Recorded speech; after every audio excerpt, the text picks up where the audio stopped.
अऊज़ुबिल्लाहि मिनश्शैतानिर्रजीम बिस्मिल्लाहिर्रहमानिर्रहीम। इंफोटेनमेंट के मोअज़्ज़ज़ दोस्तों, अस्सलामु अलैकुम। जब से इस दुनिया का ज़हूर हुआ है तब से लेकर आज तक इस दुनिया में बेशतर लोगों ने हुकूमत करने की कोशिश की है, लेकिन कुदरत ने जिन अफराद को ये मौका दिया वो वाकई गैर मामूली सलाहियतों के मालिक थे। ऐसी बहुत सी शख्सियात का जिक्र हमें किताबों में भी मिलता है जिनकी अनथक जद्दोजहद ने उन्हें दुनिया के उस मकाम तक पहुंचाया जहां उन्हें ताहयात याद रखा जाएगा।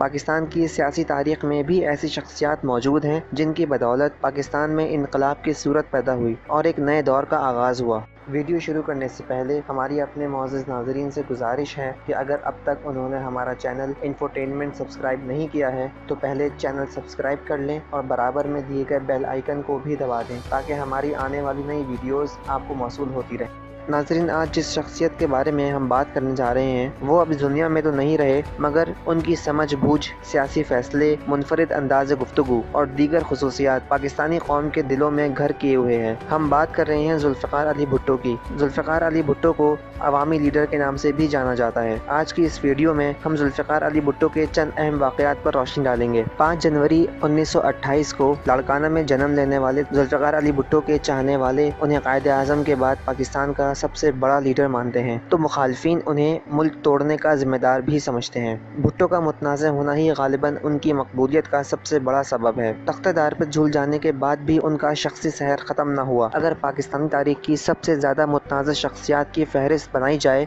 तो भुट्टो और जनरल ज़िया का नाम सर फहरिस्त होगा, और इन दोनों ही के असरात अपनी अपनी जगह पर पाकिस्तानी सियासत में अब भी मौजूद हैं। एक शायशुदा रिपोर्ट के मुताबिक अगर भुट्टो के बारे में किसी हद तक मारूजी अंदाज में कुछ लिखा गया है तो वो 2 गैर मुल्की सहाफ़ियों की तहरीर करदा किताबें हैं जिनसे उनकी शख्सियत को समझने में काफ़ी मदद मिल सकती है। पहली किताब अतालवी खातून सहाफ़ी और याना फ्लासी की इंटरव्यू विद हिस्ट्री है। इस अहम किताब में पूरा एक बाब भुट्टो के लिए वक्फ किया गया है।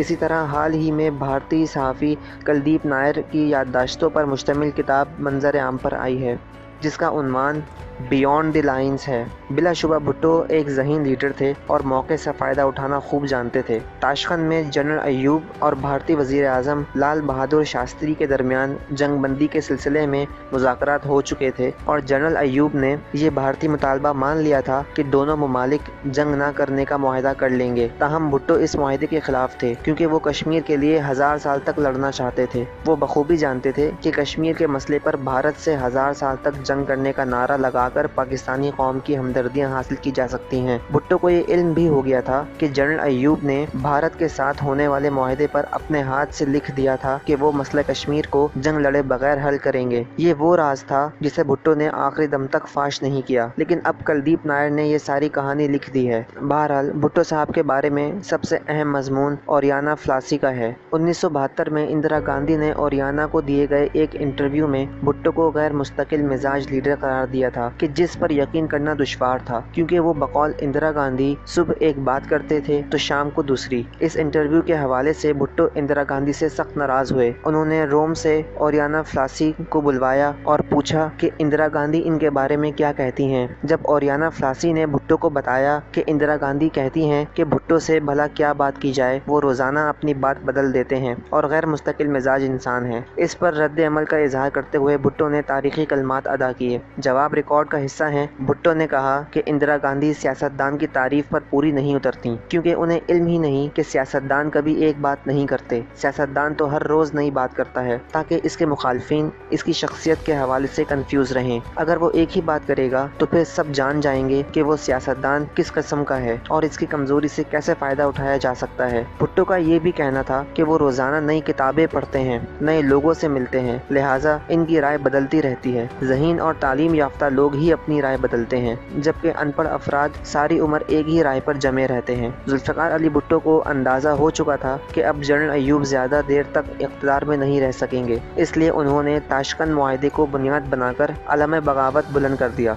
जनरल अयूब भी भुट्टो से नाराज़ थे। इनका ख्याल था کہ وزیر خارجہ ذوالفقار علی بھٹو نے انہیں غلط اطلاعات فراہم کر کے کشمیر میں کمانڈوز بھجوائے اور یوں پاک بھارت جنگ شروع ہو گئی جو جیتی نہ جا سکی، اور اس کا بدلہ بعد میں بھارت نے بنگلہ دیش بنوا کر لیا۔ چنانچہ جب ذوالفقار علی بھٹو نے بنگلہ دیش بننے کے 4 ماہ بعد قومی اسمبلی کے پہلے اجلاس کے موقع پر 14 اپریل 1972 کو ایک طویل تقریر کی تو ان کے ذہن پر اس بات کا بوجھ بھی تھا کہ پاکستان میں بہت سے لوگ انہیں بنگلہ دیش کے قیام کا ذمہ دار سمجھتے ہیں۔ اپنی اس تاریخی تقریر میں بھٹو صاحب نے یہ ثابت کرنے کی کوشش کی کہ بنگالی عوام اور ان کی قیادت کے خیال میں تقسیم سے پہلے ہی یہ طے ہو چکا تھا کہ مشرقی پاکستان اور مغربی پاکستان 2 علیحدہ علیحدہ ملک بنیں گے، لیکن بعد میں انہیں پتہ چلا کہ پاکستان کے نام سے صرف ایک ہی ملک بننا تھا۔ لہٰذا بھٹو صاحب کے بقول بنگالیوں کے ذہن میں یہ بات شروع سے ہی موجود تھی کہ ان کا ایک علیحدہ وطن بننا ہے۔ اسی خیال کو بعد میں شیخ مجیب الرحمن نے 6 نکات کی شکل میں ڈھالا۔ بلا شبہ بھٹو میں جہاں بہت سی خوبیاں تھیں وہاں وہ کچھ غلطیوں کے مرتکب بھی ہوئے۔ جنرل ضیاء کو اس خیال سے آرمی چیف بنانا کہ وہ ان کے وفادار رہیں گے، اسی طرح کا تباہ کن فیصلہ ثابت ہوا جیسا کہ نواز شریف کا جنرل مشرف کو آرمی چیف بنانا۔ بھٹو اور نواز شریف دونوں کو میرٹ سے زیادہ وفادار لوگوں کی تلاش تھی جو ان کے اقتدار کے لیے خطرہ نہ بن سکیں۔ ستم ظریفی دیکھیے کہ دونوں کو ان کے پسندیدہ آرمی چیف نے ہی نہ صرف برطرف کیا بلکہ ایک وزیر اعظم تخت دار پر جھول گیا تو دوسرے کو دہشت گرد قرار دے کر عمر قید کی سزا سنا دی گئی۔ تاہم یہ ایک اور کہانی ہے کہ نواز شریف امریکی صدر بل کلنٹن سے دوستی کی وجہ سے بچ نکلے جبکہ بھٹو صاحب کو امریکہ سے دشمنی کی قیمت چکانی پڑی۔ حالانکہ یہ بھی ایک حقیقت ہے کہ ذوالفقار علی بھٹو نے 1972 میں قومی اسمبلی میں کی گئی اپنی پہلی تقریر میں امریکہ کی تعریف یہ کہتے ہوئے کی تھی کہ وہ پاکستان کا قابل اعتماد دوست ہے، لیکن چند ہی برس بعد وہی بھٹو صاحب خبردار کر رہے تھے کہ امریکہ انہیں مروانا چاہتا ہے۔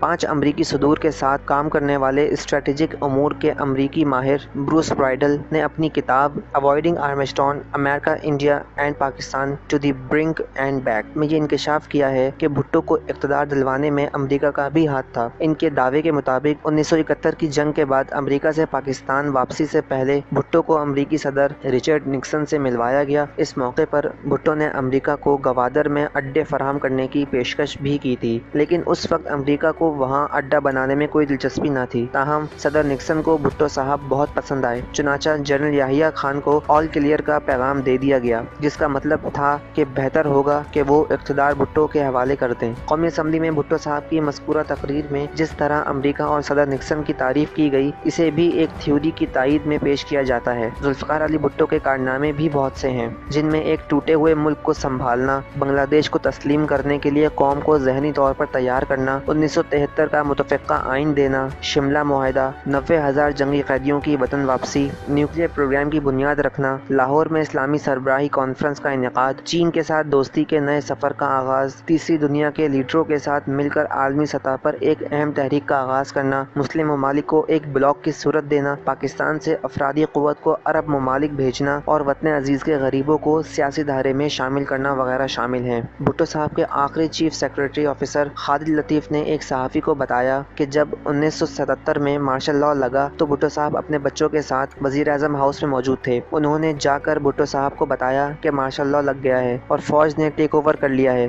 بھٹو صاحب کو جنرل ضیاء پر اتنا اعتماد تھا کہ وہ سمجھے کہ شاید ان کے قابل اعتماد آرمی چیف کے خلاف بعض فوجی افسران نے بغاوت کر دی ہے۔ چنانچہ انہوں نے فون اٹھایا اور جنرل ضیاء سے پوچھا، سنا ہے کہ بغاوت ہو گئی، کس نے کی ہے؟ تب جنرل ضیاء نے بتایا کہ خود انہوں نے ہی ٹیک اوور کیا ہے، لیکن سب کچھ ٹھیک ہو جائے گا اور وہ رات کو ہیلی کاپٹر بھیج رہے ہیں جو انہیں بھٹو صاحب اور ان کی فیملی کو لے جائے گا۔ خالد لطیف کے بقول بھٹو صاحب جیسا سمجھدار اور ذہین لیڈر بھی یہ نہ جان سکا کہ اس وقت رات میں پرواز کی صلاحیت رکھنے والا کوئی ہیلی کاپٹر پاکستان کے پاس موجود نہ تھا۔ چنانچہ وہ ساری رات اپنے بچوں سمیت ہیلی کاپٹر کا انتظار کرتے رہے جو وہاں کبھی نہ پہنچا۔ تاہم اگلے دن کچھ فوجی ضرور وہاں پہنچے، جس کے نتیجے میں ذوالفقار علی بھٹو بھی وزیر اعظم ہاؤس سے پھانسی گھاٹ تک پہنچ گئے۔ سزائے موت سنائے جانے کے بعد بھی بھٹو صاحب جنرل ضیاء سے جاں بخشی کی درخواست کرنے پر آمادہ نہ ہوئے اور بالآخر 4 اپریل 1979 کو موت کو گلے لگا کر 2500 برس پہلے کی یونانی عالمیہ داستانوں کے ان گنے چنے ہیروز کے شانہ بشانہ جا کھڑے ہوئے جن پر فلمیں بنتی ہیں، ڈرامے لکھے جاتے ہیں، آپ دیدہ دیہاتی ان کے لوک گیت گاتے ہیں، ان کے زوال پر آنسو بہائے جاتے ہیں اور کبھی نہ ختم ہونے والی لوک کہانیاں جنم لیتی ہیں۔